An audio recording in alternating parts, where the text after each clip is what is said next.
Yeah, we're gonna go on the coal mine tour. There's a little map of the area, and we are sitting right on the tip of my finger there. That's where we're at now. You can see the map. It's gonna go back pretty far. We're gonna go as far as the shaft there. Let me get a closer view of that. That's what we're looking at, the tour. 990 feet in. And we're gonna walk back and we'll see the Orchard vein and the Primrose vein. It goes back farther, pretty far, but we don't go back that far. That's the Mammoth vein. That's the big vein that everybody talks about. Yeah, where we're at right now is right here, and we're gonna go in this little area and look around in this area. This is my first time. And there's more levels that go down, but they're flooded, so they don't take it. And then over across the street was this mine, the number 8 and number 7 shaft. That felt good with the sheet. Cool. Well, as soon as we get ready, we're gonna take a train and Yeah, the storm. We're gonna head in there. That's gonna be nice and cool. There was 57 degrees in there. Here in Lansford, as well as to our Wash Shanty Museum, and extra special today, our festival. I hope you enjoyed your time at the festival. When we come up, there should be enough time to get a little bit more things to eat, which is something I like to do. But anyway, I'd like to draw your attention to the portal of the tunnel. You can see 2 dates in the front there, 1855 and 1931. 1855 is the year the tunnel opened, okay? Right before the Civil War. 1931 may look like an ending date, but that is not the case. 1931 was the year renovations the Lehigh Coal and Navigation Company undertook to its various mining operations. For example, they put a cement portal on the front, as you can see. Various portions throughout the mine where there was old workings, where timbers were getting old, they put solid cement walls in, and steel reinforced ceiling with I-beam from Bethlehem Steel. Okay? Also, they electrified the mine in 1931 and got rid of the steam power and steam generation. But kept some of the steam heated. Okay? Because some of the machinery and the winches ran on the steam heat, or steam power. A couple things before we go in. Number one, when you get in the car, please don't hit your head on the car or across the bar that runs across the car, because you'll get a nice free gift without even paying for one. Okay? Please don't do that. Please don't trip when you get in either. Okay? Social distancing wise and COVID wise, please keep your masks on when you're down there. If you have one, it's recommended. It's not a law, okay? Just recommend it for large groups. I will have a mask on, but when I need to talk, I'm going to have to remove it. Just how it's going to have to be. Spread out as much as we like in these cars. 30 people are only allowed on a tour at a time. So when you hand me your tickets, I'm going to count them at the number 30. I will. I'm going to have to say no. We have to wait for the next tour, which will be at 4 o'clock. I believe it's 3:30 now. Okay, 4 o'clock will be the last tour.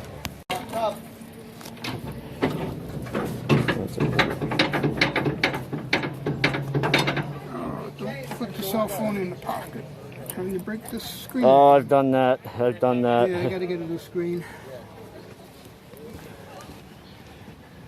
Okay. Okay, I'm gonna ride back to you guys. Here we go. All right, Kevin. Yeah, front row seat.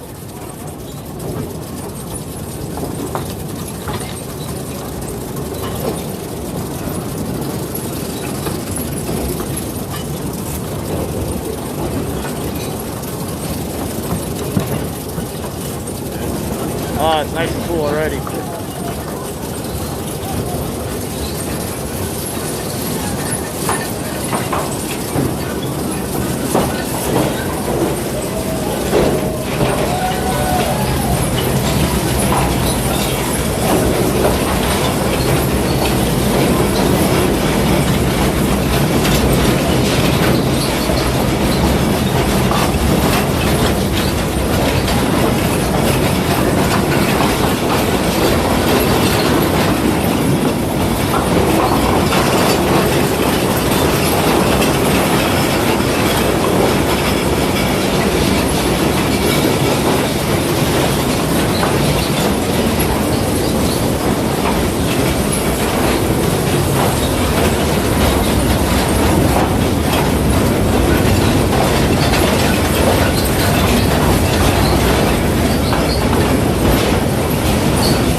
1931, you just traveled about 1,400 feet into where we stand right now from the surface. We're also 200 feet below the surface to where we're standing right now.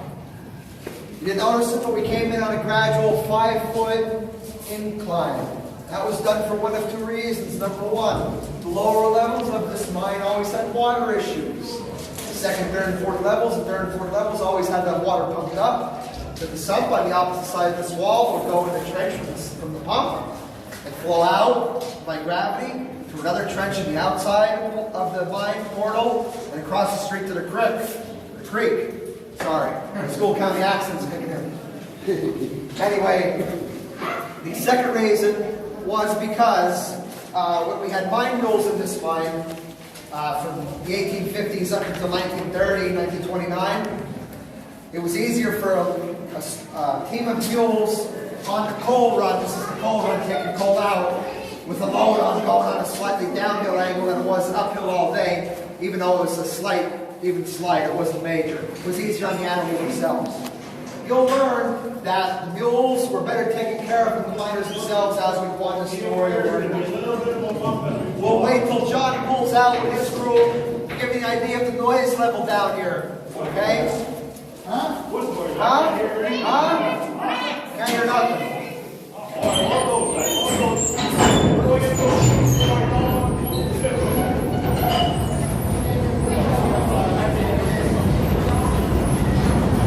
Imagine that noise times about 5. That's how loud it was down here in this general area. It was also dark, very dark. All the lights you see out here, excuse me, are purely for tourism. There were no lights down here. The only lights you went by was on your cap. That's still true to this day in many smaller deep mines that are around this area. This is the staging area too. You see the twin set of tracks in here? Track right there and a track right here. Once the load of coal cars came off the shaft or out of one of the chutes on the first level here, they'd be staged here, probably 15 cars in these two set of tracks or more. You get them out here, the mule driver would come with the mules, hook the team of mules up, probably 4 or 5 mules, pull all those heavy cars, and they take the coal run out to the breaker. This is the easiest run all the mule drivers wanted to be on. Because it was so easy, it was just a long shot all day right to the breaker, and back with empty ones. Everyone used to fight over that. So, you get your team of mules and pull them out. Meantime, more loaded cars will be coming out. Very busy area. From this stage and the other 3 stages that follow, you'll see exactly how the cars come up from these different levels. Okay? Follow me. Ladies and gentlemen, this is called the Go Devil. Now, it was a nickname given to it by the miners who work down here. There's many different interpretations on where that name came from. Unfortunately, I'm not going to say any of them because I don't know which one's true, and I like to go by pure fact. But I could tell you what this apparatus did to the T. You see the gauge of tracks out here that looks very similar to the ones out there. It's the same width and all. In between this set of tracks is a narrow set. These. This machinery, this little cart, sat out here. The drum hoists were always in there, and there was smaller pulleys and wheels out here that these cables ran along. So you really had to watch your footing. So when the load of coal car came up off from the shaft from the lower levels, the Go Devil would be operating with this lever here, which was put in 1900. In 1900, it was steam powered from steam boilers from the surface, so the steam got pumped down once you pulled the lever. It would engage valves, and it would spin those drum hoists. Go Devil go, attach underneath the loaded coal car, and pull that car all the way out to the staging area and bang into the other ones and disconnect. Go Devil would come back for another car. So you got a string out there on those twin set, and he'd be pulled out like we talked about, kind of going backwards here to the origin of the coal. There was another Go Devil on the opposite side of the shaft, which we'll talk about later. It did kind of the opposite thing too, than what this one did. You'll notice 2 different types of levers here. It's an older style, original to 1900. This one was put in the 1930s. Why? Because in 1931 they modernized the mine and they put electricity in the mine for the mine motors and different pieces of machinery. Example this, one of them. So after the 1930s, you use this control box right here, this fuse box. It's called the Ward-Leonard control. That's just terminology for the type of static control it is. They would use this in the 30s, but they still kept the old steam one here because it wasn't really in the way anyway. They just kept it. It was a waste taking it out. It was a waste not taking it out. So they just kept it. Any questions so far? I know this all seems very foreign, like Go Devils, and Sting runs around like this, and there's a coal run. Like, what's he talking about? But hopefully by the end of the tour you'll make sense of it. I'll explain it some more. Okay? Follow me. Now, if you people are wondering why I'm shaking, it is cold in here. What's the temperature? It is 50 degrees in here. It's cold. Try to use this to stand on.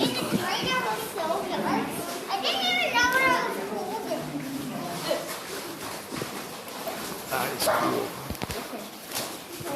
Guys, this is called a twin cage shaft. This is how the miners, as well as coal, was brought up, and the miners brought down and coal was removed from the lower levels by this piece of apparatus. This is what transported the cars. Now, from the 1855 till about the 1860s and 70s and 80s and 90s, they only mined out the first level here and kept mining further and further and further into Lansford, and further this way with the different chutes, miner chutes and gangways. When they hit a vein of coal, they went this way, to be north and south of it, okay? When the late 1890s rolled around at the turn of the century, the company had enough capital behind it the whole time, but they really had enough by then. And they decided that they were going to go chase the veins deeper. Total of 725 feet total from the surface to the fourth level. The maps say 190 feet, 200 feet between each level, so we're just going to say around 200 feet between each level. So this was carved out of solid rock, this whole shaft. Below this first level, which we stand on, this is number 1. Number 2 is below us, and there's 200 feet between us and the second. 200 feet between the second and the third, and 200 feet between the third and the fourth. Okay, the fourth being the last level. And they're all about 1 3/4 in length, going this way towards Lansford, the borough above our heads. Here's how this cage worked. I'll show you. This is called the head frame. Each cage's cables, the chains and the cable that run up, can everybody see them? They run up to the top of this head frame. And originally, the cables came up, follow my finger, they went up, and each cable wrapped around an individual spool called a shiv wheel. And there's grooves in the shiv wheel that carry the cable. Those cables ran back and uphill a little bit out of this picture frame.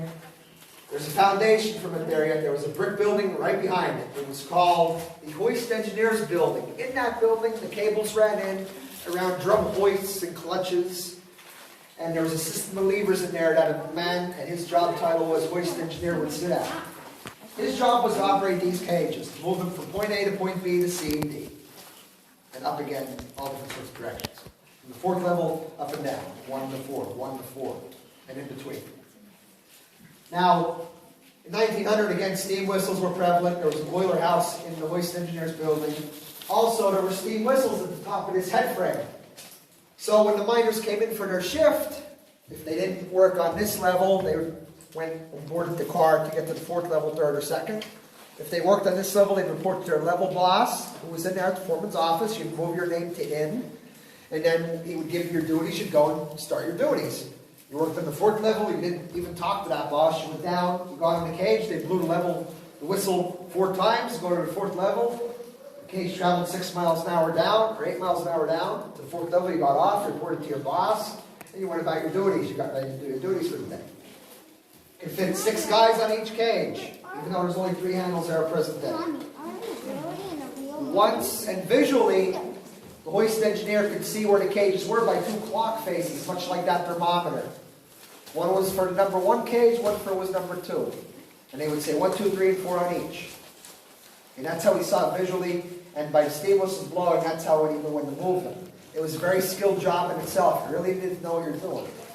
Only the most senior guys did that job in the mines, with the longest experience. Once everybody was in their designated areas, the production of coal would start. Empty coal cars that were down there, or empty coal cars that were up here, were sent down the shaft, They were loaded down there, the empty ones that may have been down there already, or ones that were sent down. They'd be put on the shaft from their respective level, the whistle blow to go to the first level, and bring them up. They'd be put here, and remember the Go Devil would come out from its hiding place, attach underneath, and pull them out to the staging area. If you didn't have the Go Devil, you would have had to physically push the cars all the way out to the staging area. It made things much easier.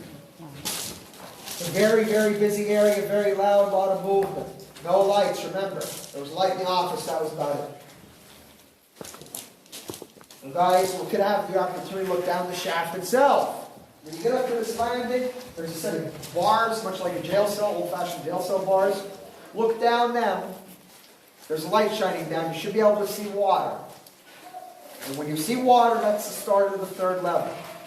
The third and fourth levels were abandoned in 1960. That's when these cages stopped moving, 61 years of service. Now you heard me mention that the mine ran until 72.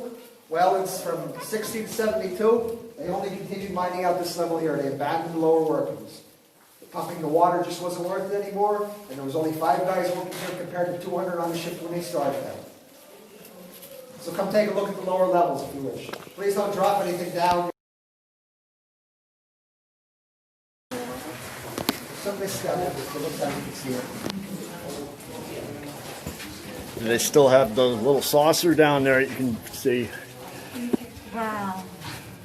Oh yeah, there it is. Bang. I got a good picture of it. There it is. And how many feet down is that? 600. 725 from the surface to there. All right, who's going swimming? Go around, see the water, that's about... Oh, that's cool. I can't stop shaking. Where the water is. Yeah. That's where the car would lock in. Oh, I can't stop shaking. It's so cold in here.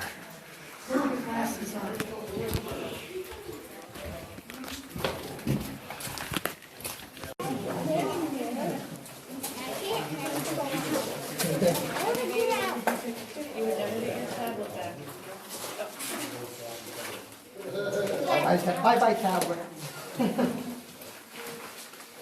All right, guys. Now, this is called the transfer table. This is how the empty coal cars were put on the shaft to the respective cage they went down. Now, you did hear me mention there were 2 Go Devils. And the other one did the opposite of that one out there. Well, at the beginning of your shift, 2 guys report to this area. One to run the transfer table, one to run the Go Devil that was out here. It's no longer here, as you can see. Ran the same principle, except there were a string of empty coal cars down this track here. Everybody's in their place, ready to work. Here comes production of coal. So, the Go Devil's going to attach underneath the first car. Guy's going to pull the lever. Go Devil's going to take this steel car, say it was back here, up to there. Put it on the table. Do we see where the rails separate where my light is? Okay, the table moves, it's a steel table. Car's going to go on there and be locked on. Go Devil's going to come back, hook up to another one and wait. The guy at this set of levers over here is going to pull the one closest to me, or closest to this gentleman rather. He's going to pull that lever, and these steam-powered drum hoists are going to engage. The pulleys are going to start moving around the shift cables and all. The table's going to move over to the left to go down to number 1 cage. The car's going to be pushed off onto the shaft. It's going to be locked on. Whistle's going to blow to be sent down to its respective level, whichever it's requested at. Go down there. In the meantime, to counterbalance that, they wanted a loader car coming up, just so everything would flow smoothly. Loader one comes up, it disconnects from the cage. By gravity, there's kind of like a little angle there, I don't know if you've noticed, that you can roll off. It'll roll off, the Go Devil's going to connect underneath that, and pull it out to the staging area. This area, again, had to flow like a fine-oiled machine. Constantly be moving and going. Nothing to get jammed up here if somebody was getting screamed at. So, and back in 1900, as you can see, they didn't have safety laws. There's no guarding around any of these drum hoists. It was dark down here. There was maybe 1 or 2 lights only located in this area because it was so busy. So it was very dangerous. You could usually get mangled in this piece of equipment. Very dangerous job. So you can hear me mention that a lot. Everything was dangerous down here to work, and the only safe thing we're doing now is this tour. Okay? Every job was dangerous. I'll teach you the different things, how people get named or killed. This car itself weighs 1 ton empty and 8 tons loaded with coal. So a very heavy car, it's made of steel too. Each level of this mine was independent. Now what does that mean? Well, independence means you can do stuff on your own. Well, large mines like this had to be independent with different levels, so if something broke up here, it didn't affect the 4th level or vice versa or anything in between. For example, behind you guys there, a building that's since 1938, a little room, was the electrician's repair shop. In there you would find 1 or 2 electricians repairing all sorts of electrical components. Lights, anything like that, maybe a motor for one of these. On the 3rd level of this mine, you had a full working machine shop. You find machinists down there, repairing all sorts of things, or making things such as wheel bearings, new car wheels, stuff they couldn't get easily brought in, they would make here. Drill bits. Blacksmith shop was located outside, it was the only thing outside the mine. Up until the 1860s, they had blacksmith shops inside the mines. But until they figured out that fire and gases from mining didn't mix, they decided to put them outside. They didn't want to save a few accidents. Any questions so far? No, okay. Follow me, guys.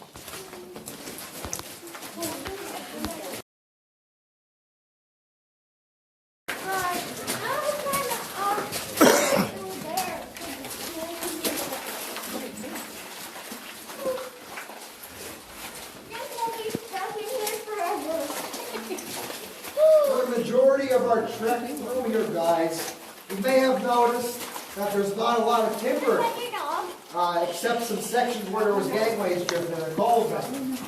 This rock tunnel that you drive is self-supporting. It was all done by sheer manpower, hand-powered tools and dynamite. No machinery did this. There was no machinery capable of drilling all this rock and grounding it up by hand like they do with bituminous fields. Yeah, right? Rock is just softer there. This Llewellyn conglomerate is just so hard. It's all done right. It's self-supporting. It's self-supporting. When I say gangways, or drifts, or chutes, I'm talking about where coal veins were, such as right here. This is the Holmes vein. Okay? Holmes vein at its widest in this mine is 6 feet. It gets narrower from there, going any bigger. The timbering holds up the remaining coal left or any rock above your heads. Okay, because there's no support there anymore once you take that coal out. So anywhere you see the mine, the timbering is where the coal vein once was. Right there. Pay attention to how this coal vein runs, the Holmes vein. Look down there and see at the negative pitch it goes on. Past the second set of gates, it goes with a steep pitch downwards. 100 feet, next turn goes another 100 feet. That's what gives that vein its name here is the mule way, because mules couldn't travel on the gauges. Okay, they'd be too skittish. There was no way to put them down there to lower levels. You had to walk the mule down to the lower levels through the mule way. And they made steps they carved it into rock floor. Do that. This wasn't a large vein that larger companies would get or chase after, such as Lehigh Coal Navigation. It functioned in 2 ways, like I said, an escape way for the lower levels, and also that's how you could bring the mules up and down through the lower levels. It also helped them build capital up as they got further into the mountain. 2 sets of guys followed it this way until it went on a downward pitch. 2 sets of guys followed it that way until it went up on a positive pitch, 90 degrees, almost in the surface. You see the smooth walls? Okay. Those smooth walls are referred to as bottom rock. That's what the coal lays against, geology-wise. What they're talking about There here. appear to see parts when we walk through the Holmes vein here where it's a solid rock roof. Now you may be thinking, well, gee, Queen, you told me that anywhere where I see timbering, that's solid coal. Well, that's not always the case. It depends how that vein exactly runs in that exact area. Where you see a solid roof part, you'll see it that way, is where the vein pinched off into solid rock, and they had to blast through that rock to get to the coal again and start blasting the coal out. They're going to load it out. Just how they hit dividers, and it goes back into coal. Just a unique way anthracite coal runs. It's unique to this area, and it's the only place in the world where you find anthracite coal. It's northeast of PA.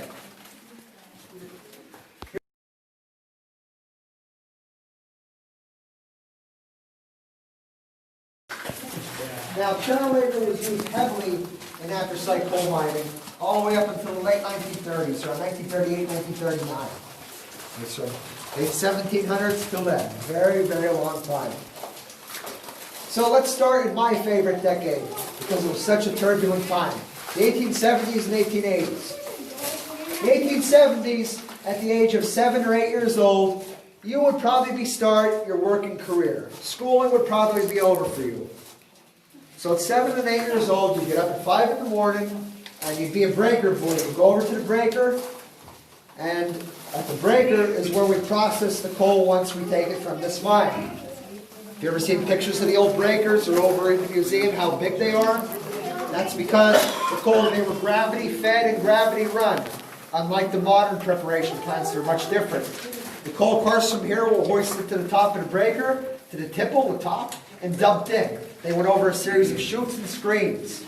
And on those chutes and screens sat the breaker boy.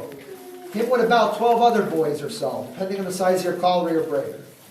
They would pick out all the foreign objects to a coal, such as rock, slate, any wood for the mining operation, any steel that may be getting mixed in, anything foreign to the coal. Once it passes over to breaker boys, it's going to be separated to size. If it needs to be smaller, it's going to go in a system of big jaw crushers, big rollers. It's going to be washed, made look nice, and it's going to be sent to market.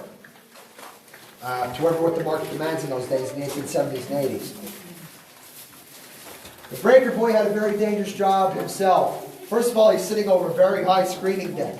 And if you fall off these planks, you're going for a ride and you're going to go into the jaw crushers. And if you go into the jaw crushers, they're going to stop the breaker once you get mangled in there. They're going to take you out of there, put you off to the side, and start the breaker back up again. Just how the times were. Production was key. Didn't matter how many people got killed or hurt. The company didn't care. Also, you didn't have gloves because you were very poor even though you worked. Gloves weren't really anything anybody wore in those days. So your hands got all cut up from touching that slate and rock and everything else you could imagine. So if you got a quick break, or you could run over to one of the gears of the breaker quick, you got the grease off the gears, and you'd rub it on your hands to try to heal those wounds or help them not hurt as bad. And you'd go back to doing your duties. Now anyone who has children or grandchildren knows the attention span of 7 and 8 year olds isn't too great. They're kids, for God's sake. So if you were slacking off, drifting, daydreaming or talking to your buddy next to you, trying to talk to him and not getting stuff that was going past you, there was a breaker boss that would watch over you, and he had a wooden switch. Every time you slacked off, he would hit you in the back with that switch real hard, to get you working again, or hit you across the hands. And if he did that so many times and he got sick, he'd grab you by the shoulders and throw you off the board, tell you to go home. You're fired. Now, that probably wasn't a good thing if you got fired, because if you were working at 7 and 8 years old, the most likely scenario was you already only had a household in your house. You had to support your family, your younger brothers and sisters and your mom, if your dad got killed or something, or your older brother got killed in a mining accident. Now as you got a little older, maybe 12 or 13, for a couple cents more an hour, probably about 10, 12 cents, you'd be offered a job as a mule driver. Now, what does a mule driver do? Well, it's actually in the name. You take care of this guy. No, it's not Mr. Red. It's a mule. Anyway, you would feed him. You would also take care of the other end like you do your pets at home. You would make sure he didn't get hurt. You'd make sure his hooves were good. His shoes, unlike the dog walking around with boots on, not those kind of shoes. Okay, a little different. But anyway, the biggest part of this job was to make sure the mule was hooked up to that car at all times, whether it be an empty car or a loaded car. So when you started as a mule driver, they train you. They'd start you off with 1 mule. Progression to 2, 3, 4, all the way up to 5 mules you could drive at a time if you got real good. And you would use the 5 mules on the coal run because there were so many cars in there. If you're a mule driver, you better have that mule and that car underneath the miner chute ready to be loaded, right when he's needed. Mules can kill the mule drivers or hurt them severely. Mules are stubborn. It's not just a thing people say. It's actually very true. The mule and his mule driver had to get along, or else that would not work. You had to find a compatible one. So mule drivers were kicked by their mules and killed. There's instances that happened in the anthracite mines that a mule driver was pinned up against the rock wall on the coal run and killed because the mule crushed him. He just couldn't get out of the way in time before the mule went over like that. Also, you could be killed by the car itself. The cars do not have brakes on them. these old style cars. When you disconnect the mule from the car, gravity's going to pull that car whichever way it wants, whether loaded or empty. So you have to be quick. You're going to have a wooden sprag laying somewhere. You're going to carry it with you. A sprag is like a door chuck that you would put in your door. Imagine it like that. A little longer though, kind of crude looking, not machined that correctly. It would work like that. You throw that chalk underneath the wheels and stop the car. If you slipped and fell, a lot of mule boys lost their digits or their hands. It happened a lot. Or got banged up at the least, lost an arm at the most. Even worse was if you fell onto the whole track and got ran over by the car, which happened. A lot of mule drivers. Now past being a mule driver, at about 13, maybe you got to the age of 16, 17. If you found interest in it, you could be a miner's laborer. It would be a little bit more money, a couple more cents. So the miner's laborer would get all the tools for the miner, pass him things, such as timber if he needed timber, or lay timber with them, put in the roof bolts in, stuff like that. Be working up in the chute, make his chutes for him. He'd teach you different techniques of drilling and blasting the coal. Once you got satisfied with that and he thought you learned enough, you could most likely become a miner then. And you'd do his job, and you'd have a laborer to teach and stuff like that.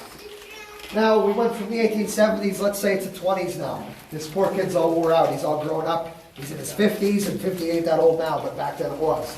Because your back was aching you had lots of health issues. There was no health care, no social security, no retirement, no 401ks. I could go on all day. What I'm trying to tell you is, you had to work until you died. So if you were so wore out down here, and your lungs are full of rock dust, silica, and coal dust, black lung, and you're having a hard time performing your duties, if the company liked you enough, if you were a good worker and all, which was rare, like I said, they really didn't care about anybody, they would probably offer you another job and say, hey, quit me early, not doing your duties like you used to. Not that I really care, but we're going to send you over to the breaker to be a breaker boy.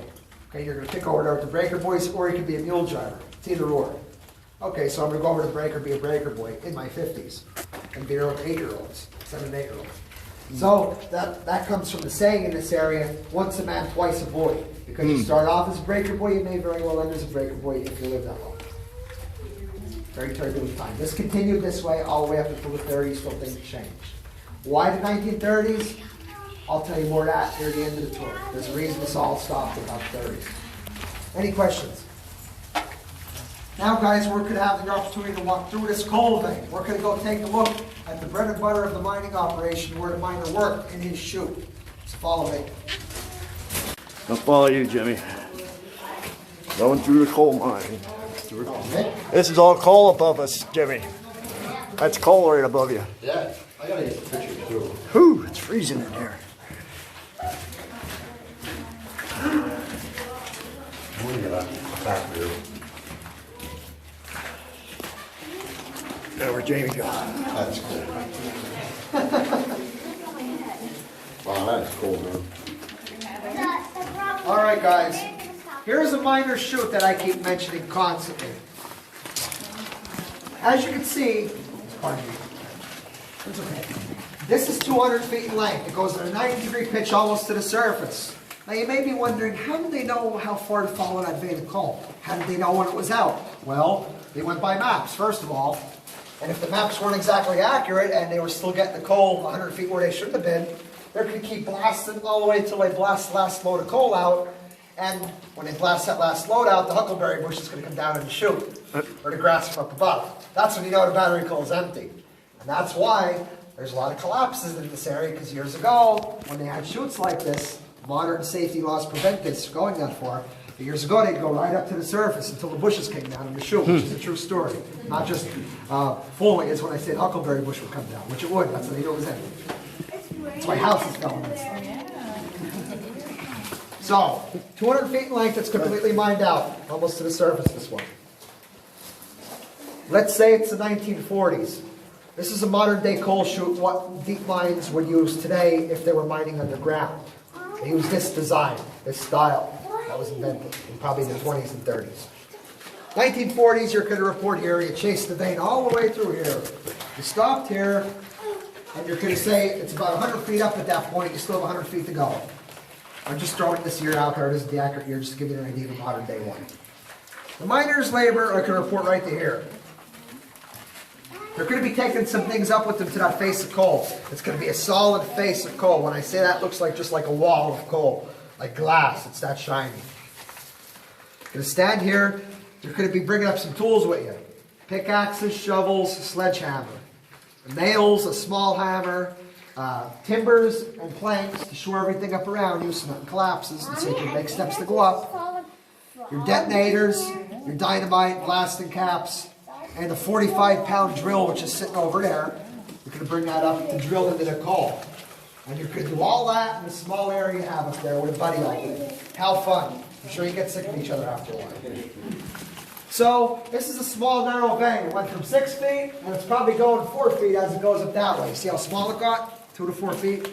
Going to go up there. You're going to drill 4 holes in the face of coal.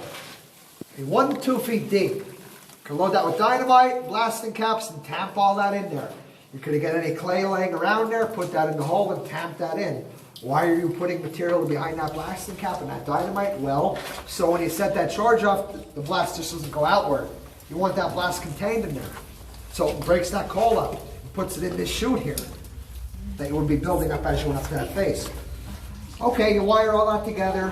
You're going to crawl back down. You're going to yell fire in 3 directions. Why? Well, in this unique circumstance, there just happens to be 3 ways in and out in this area.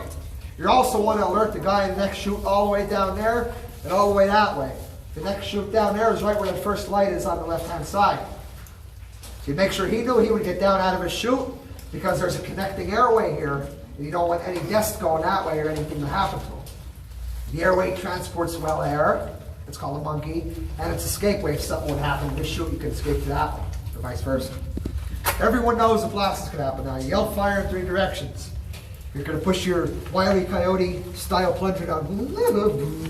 Okay. Boom, it's going to go off. The coal's going to be loosened up, it's going to blast out. It's all going to flow into this chute from the initial explosion and fill it up. Hopefully your labor remembered the plank right here, because if he didn't, someone's in trouble. There's going to be one heck of a mess here, and I'm not sure. So, coal's going to lay in this chute with that plank there. Before you even go up there, once the dust settles, you're going to have to test for gases that might be present. Anthracite coal has a tendency to contain gases. The biggest one being methane. Once you open that vein of coal up, the gas will be released. So you're going to have something called the Davy's lamp, or a flame safety lamp. You might have seen pictures of miners or statues, they have like a lantern with them. Well, that's called a Davy lamp or a flame safety lamp. There's examples in the museum you can take a look at when you go up there. I don't happen to have them with me.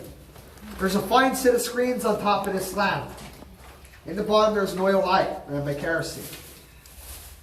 If methane is detected, methane hangs near the ceiling. It's odorless, colorless, and tasteless. If methane is detected, we hold it up there, and the flame grows blue and tall and real long. We know there's methane present.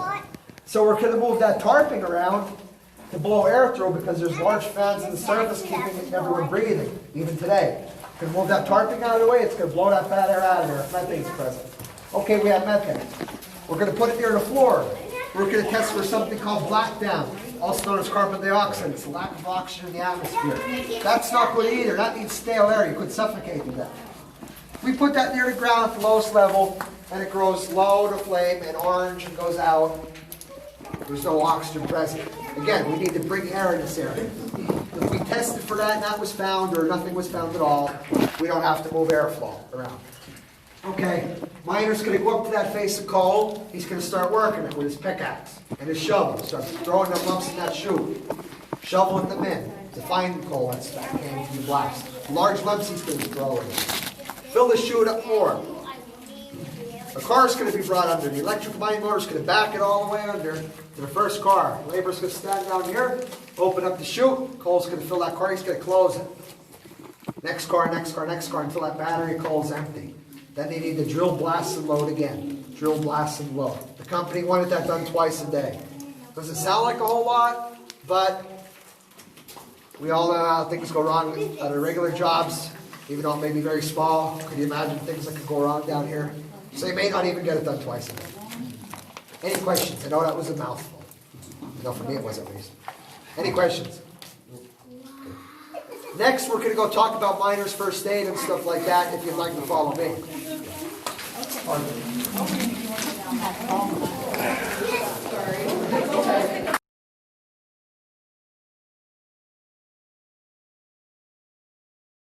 infamous orange water. It is. It's cold in here. I know, it's like my holes in my... I'm trying to hold the camera steady, and it's like, oh my goodness. I'll follow Jimmy up to there. I got a piece of anthracite. Cool. Yeah, this is neat. It is. Thank you for coming, Rose. I needed more. Oh, no problem. Thanks for bringing me over. It's of solid cement construction, electrified as you can see. One of the only other well areas of the mine. These lights on the outside, lights on the inside.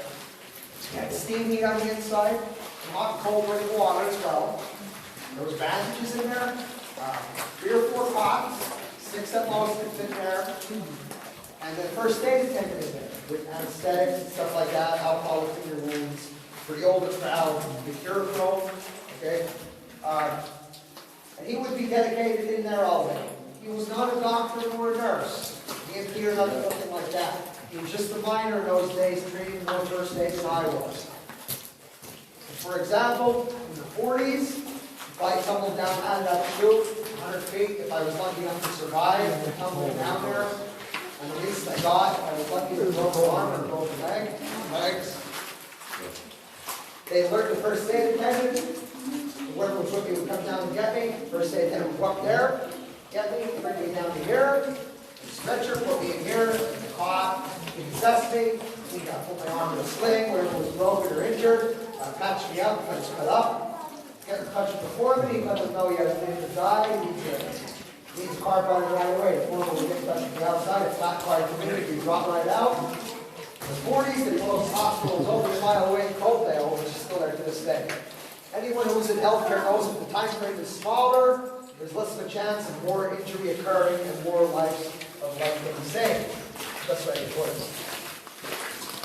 Now, before the 1930s, from 1855, 1860 up until the 30s, the hospital was in this general area, but it looked nothing like this until this was built. It was a small wooden shack, okay, with a lantern hanging above. First aid attendant would be in that general area. He would have some very, very crude medical equipment. Some rags, a little bit of bandages, mostly rags though, and 1 or 2 cots on the dirt floor. Only about 2. So, in the 1860s, if you tumbled out of this chute right here, which was there at the time, you got hurt, they'd carry over to the shack right here. The first aid attendant, make sure you have nice clean hands, would come out to the water trench here where the soap and water runs through. He'd wash his hands off. Okay, wipe his hands with his nice dirty clothes. Go back in and patch up. He'd fix your wounds with those nice clean hands of his. For your pain, he'd have a bottle of whiskey there. Calm your nerves, take the pain away. You go, okay? Pretty much. And he'd rip your shirt off, maybe set your arm like that, or wrap your ribs if you broke your shirt, or any rags you had. Because the foreman would know, come and say, okay, and that was it. Now, the company wasn't bringing in a car in those days, in the 1860s, up until the 30s. Production was key. For 1 year miner, they were not just going to bring in a car and stop production. That was unheard of. Coal was more important than the money coming out was. You stay down here for the remainder of your shift, until they brought you out at the end of the day. Why did that happen? Well, one reason was the miners really had no representation. It was a turbulent time in the 1860s and 70s. Miners constantly wanted more rights because the coal companies, no thank you.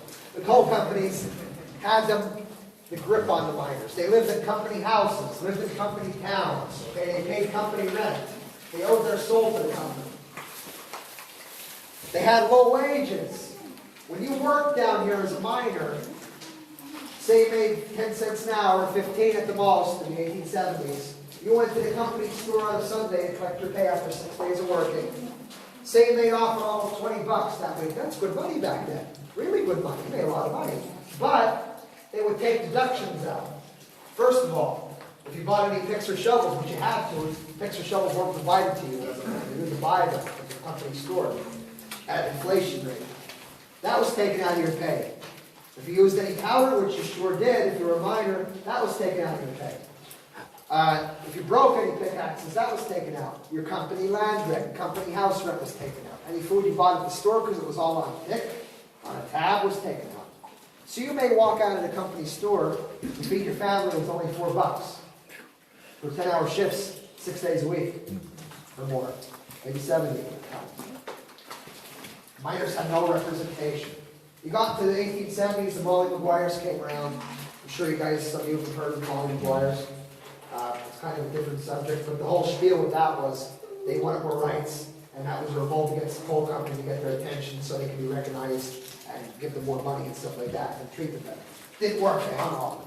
And that ended that talk about unions. So the 1890s rolled around.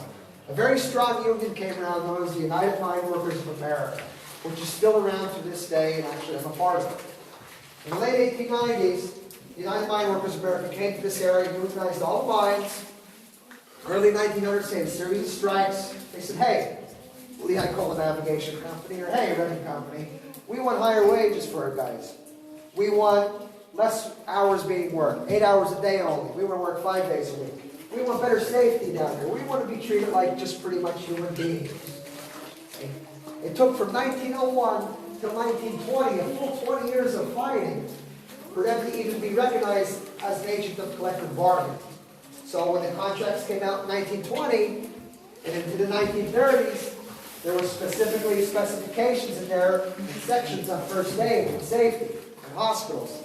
Contract said, written by the miners, we want the building of solid construction. We want it electrified. We want hot and cold running water. We want it attended there at all times. Bandages. And if we get hurt, whether injured or killed, we want to be taken out right away. So when this mine was unionized in 1912, and the contract came out in the 30s, it regulated this. The whole gist of me talking about that is to show you that if it was up to the coal companies, it would have been always that way. The wooden shack and not being cared for right, and being left down here. It took that much labor revolt to have this even happen. If you died down here in a matter of a year, you were left down here until the end of the day. You're brought home, let's say in the 1870s, it was a little weirder in that time, as you can see. In the 1870s, you were brought home. At the end of the day, put in the back of the wagon. They brought you home. The company put you on your stoop of your house with a note. They knocked on the door and left. Didn't even wait for you to come out. So a wife would come out and find her husband or her oldest son. No one explained what happened to them. Okay? And adding to that note, it would say you had 24 hours of grieving time was allowed. After that 24 hours, if you do not find another head of household, you will be evicted from your home. Okay, it was quite ruthless because the company owned the house. They had the right to kick you out because they knew you didn't have nobody provide for you. So you always had to find a room or boarder, the woman did, or marry again, or get one of her younger sons for it, like a 7-year-old. That's what I usually happened. Quick story I have for you is a gentleman who worked here back in the 1940s. It was written in one of our history books in this area. He remembers being a boy in the early 1900s, and he's in his house, and you know the old wicker laundry baskets from years ago? Well, he remembers seeing it sitting on the porch. He's like, what is that doing? You know, something like that. So his mom comes out and checks it. Here's a note on it. Here's his father, who was killed in an explosion. That's all they found of him. And Long would say the 24-hour grieving time. At the end of that note, it added, please return the basket when you're finished. No. Just how it was. This went all the way up like this till the 30s when the unions started coming around the early 1900s. Any questions, guys? We're going to walk through another vein right here, known as the Primrose vein. As you can see, it's about 10 foot wide in this section. We're going to take a look at a minor chute according to our maps, original to 1863, and it hasn't been touched since. So follow me. Watch your name.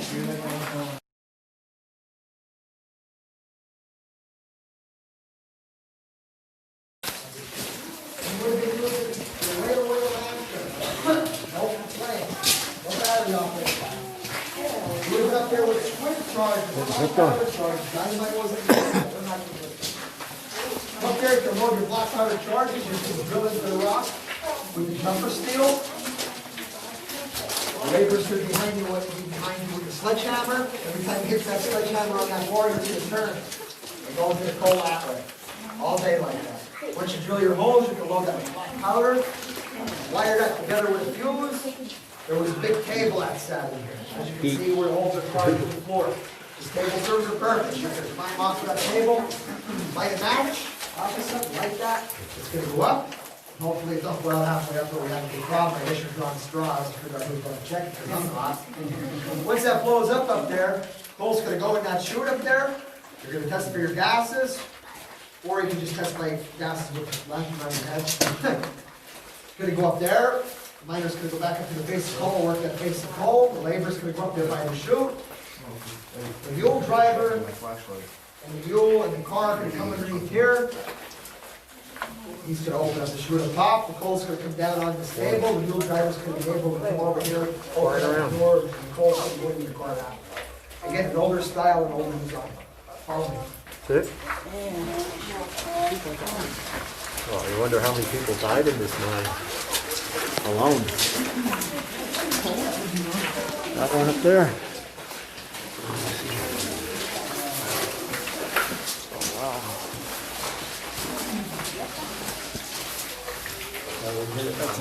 Oh, wow. Huh. This is the one that Israel's son's fault that because he has to change the light bulb. He had to change the light bulbs. And he had to Oh, wow. change the light bulbs. That's cool.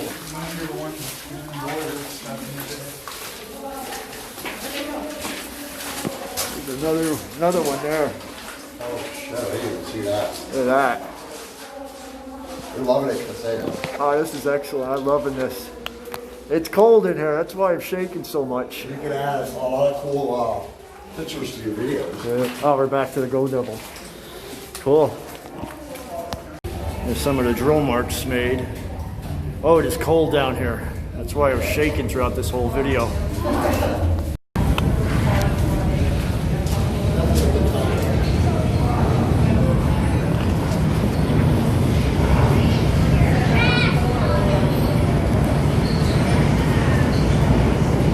Comes a ride back out. Pardon the shaking, but it is cold in here.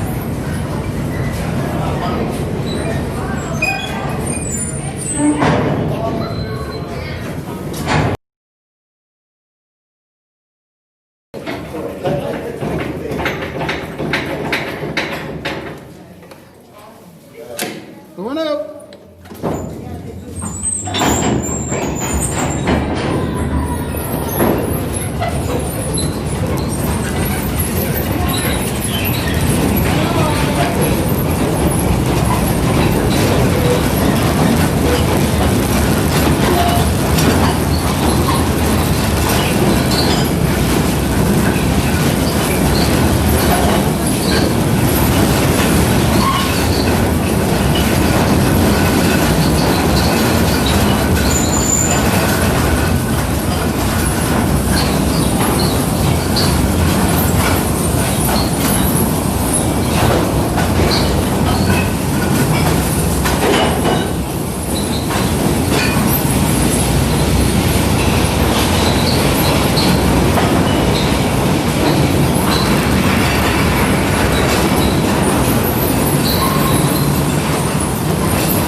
is. We're just in there.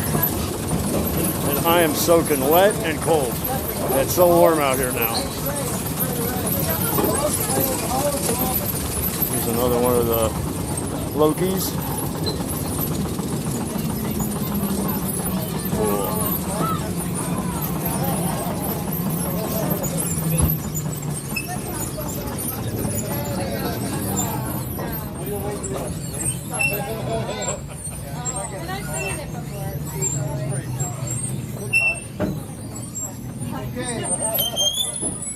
Cool. Cool.